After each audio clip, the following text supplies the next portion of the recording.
ঈদের সময় সিনেমা হলে কি কি মুভি আসতেছে সেটা নিয়ে একটা র্যাঙ্কিং করা যাক। আমি সাধারণত বাংলা সিনেমা নিয়ে ভিডিও বানাই না, কারণ হচ্ছে বাংলা সিনেমা নিয়ে কথা বলার অনেকগুলো ভালো ভালো পেজ আছে, আমি তাদের থেকে বেশি জানি না, বাট ঈদের সময় একটা ভিডিও বানানো যাইতেই পারে। 4 নম্বরে থাকবে হচ্ছে সাকিব খানের প্রিন্স মুভিটা। এটা সাকিব খানের দোষ না, এটা ডিরেক্টরের সমস্যা যে মুভিটার ভিএফএক্স এবং কালার ট্রেলারে আমরা যা দেখছি সবকিছু ক্যাচাই ফেলছে। এটা দেখতে একদমই ভালো কিছু হয়নি। এখনো একটা চান্স আছে, কারণ হইতেছে এখন রেড চিলি শাহরুখ খানের যে ভিএফএক্স স্টুডিওটা, রেড চিলিকে দিয়ে এই প্রিন্স মুভিটা আবার রিডু করানো হইতেছে। সো ঈদ আসতে আসতে মেবি মুভিটা সবকিছু ঠিক করে ফেলা যাবে। কেন বললাম যে সাকিব খানের দোষ না, মার্কেটিং এ যেহেতু কাজ করি, সাকিব খানের সঙ্গে 2বার কাজ করার একটা চান্স পাইছি। আমার কাছে মনে হয়েছে সাকিব খান অলওয়েজ নতুন কিছু করতে চায় এবং সে অনেক স্মার্ট একটা লোক। একটা নিউজও পড়ছিলাম যে তার পরের মুভিটা রুশো ভাইকে দিয়ে বানাবে এবং আজমান রুশোকে ডেকে সে বলছিল তুমি একটা মিউজিক্যাল মুভি তৈরি করো। সো বুঝাই যায় যে সাকিব খান নতুন কিছু অলওয়েজ করতে চায়। রাক্ষস এই ডিরেক্টরটা এর আগের বার সাকিব খানকে দিয়ে বরবাদ বানাইছিল, এইবার সে হচ্ছে রাক্ষস বানাচ্ছে সিয়ামকে দিয়ে। আগে বলেনি ফিল্মটা হয়তো দেখতে অনেক সুন্দর হবে, গল্প টল্প কি হবে জানি না। আমার সমস্যা হচ্ছে অ্যানিমেল বের হওয়ার পর থেকে সবগুলো মুভি দেখতে অ্যানিমেলের মতো, সবার সেম হেয়ার কাট, সেম দাড়ি, একটা স্যুট পরবে এবং তারা অ্যাংরি ইয়াং ম্যান। কিন্তু এই মুভিটা চল আসলে চলে গেছে। ডিজিটাল যুগে মানুষ এত নতুন নতুন জিনিস দেখে, একটা জিনিসের ট্রেন্ড বেশি দিন থাকে না, এই জন্য এটার প্রতি আমার অ্যান্টিসিপেশন একটু কম। মুভিটা হচ্ছে রায়হান রাফির pressure cooker. Raihan Rafi can do everything. সে খাঁচার ভিতর অচিন পাখির মতো, আমল নামার মতো খুব অ্যাওয়ার্ডে যাওয়া, ফেস্টিভ্যালে যাওয়ার মতো মুভিও বা যেমন বানাইতে পারে, সেমনি সে তুফানের মতো খুব বিগ বাজেটের মাসালা মুভিও বানাইতে পারে।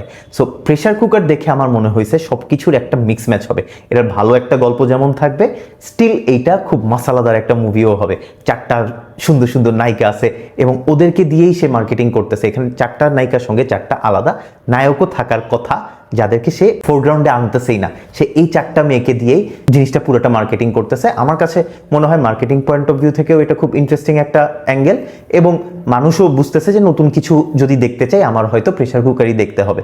সো প্রেসার কুকার নিয়ে আমি খুব এক্সাইটেড। এটা আশা করি রায়হান রাফি আরেকটা মাস্টারপিস কিছু একটা দিবে। নাম্বার 1 2টা মুভি, একটা হচ্ছে দম, একটা হচ্ছে বনলতা এক্সপ্রেস। বনলতা এক্সপ্রেস হচ্ছে তানিম নূরের মুভি। তানিম নূর এর আগে হচ্ছে উৎসব মুভিটা বানাইছিল গত বছর, যেটা বিশাল একটা ব্রেকআউট হিট হয়েছিল। তানিম নূরের সবচেয়ে বেস্ট ব্যাপারটা হইতেছে ও খুব পপ কালচার জিনিসপত্র বানায়। ও খুব ডায়লগে এখানে মোশাররফ করিমকে দেখা গেছে, 2টা জিনিস মনে রাখবা।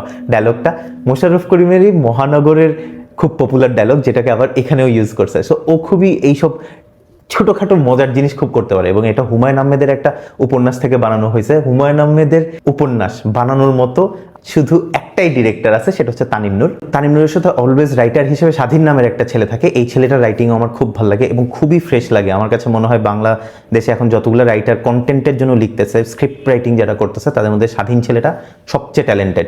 সো ওদের দুইজনের কেমিস্ট্রিটা খুব ভালো, খুবই মজার মজার ডায়লগ থাকে, মজার মজার সিন থাকে, মাপা জিনিসপত্র বানাইতে পারে আর কি। সবাই ওরা অ্যাডভার্টাইজিং এর মানুষজন। সো এই যে ধরনের টুকিটাকি জিনিসগুলো, ডিটেলগুলো তারা খুব ভালো বুঝে। সো ওদের উপর ভরসা করা যায়। এই সবগুলো মুভি দেখার চেষ্টা করবো। বনলতা এক্সপ্রেস মেবি আমি সবার আগে দেখবো। 1 নম্বরে আরেকটা মুভি হচ্ছে দম। অনেক বছর পর রেদওয়ান রনি বিগ স্ক্রিনে ফেরত আসতেছে। রেদওয়ান রনি, ফাহমি এরা ছিল হচ্ছে আমরা যখন ছোট ছিলাম তখন ওই সময়ের মানে মাস্টার ডিরেক্টর। তাদের গল্প অলওয়েজই অন্য লেভেলের হয়। সো দমের গল্পটা লাকিলি আমি কিছুটা জানি, কারণ আমি যেটা বলতেছিলাম আমি মার্কেটিং এ কাজ করি। এটা একটা রিয়েল লাইফ স্টোরি থেকে একটা বাংলাদেশি এনজিও কর্মীকে কিডন্যাপ করে নিয়ে গেছিল তালেবানরা, সেইটার গল্প থেকে এই জিনিসটা বানানো। খুবই ইমোশনাল গল্প, খুবই সার্ভাইভাল গল্প এবং থ্রিলারও।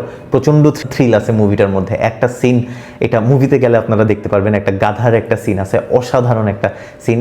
আমি যদিও মুভিতে দেখি নাই কেমন হয়েছে, বাট আমি স্ক্রিপ্টটাই জানি ওই সিনটা খুব ভালো। মুভিতে হয়তো আরও জিনিসটা এলিভেট হয়েছে বলে আশা করতেছি, দেখা যাক। দম মুভিটা নিয়ে আমি খুবই এক্সাইটেড, কারণ এইটার ট্রেইলার আসার পর এইটার ট্রেইলারের কাছাকাছি আর কেউ ট্রেইলার ছাড়তে পারে নাই।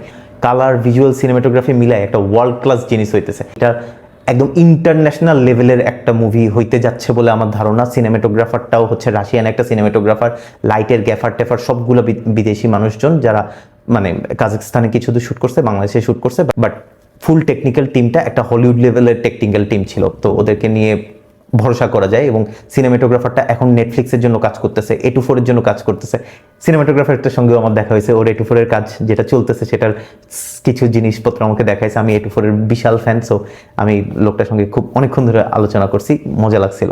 আর মুভিটার রাইটিং টিমে মাস্টার সব রাইটার, শাওকি ভাই যে হইতেছে তাকদির বানাইছে, রবি ভাই যে হইতেছে অনুলৌকিক বানাইছে, রিয়াদ নামের একটা রাইটার আছে যে হইতেছে প্রথম আলোতে লেখে, এবং ওর রাইটিং আপনি অবশ্যই পড়ছেন কোথাও না কোথাও, খুবই ভালো লেখে, অনেক ফানি জিনিস লেখে।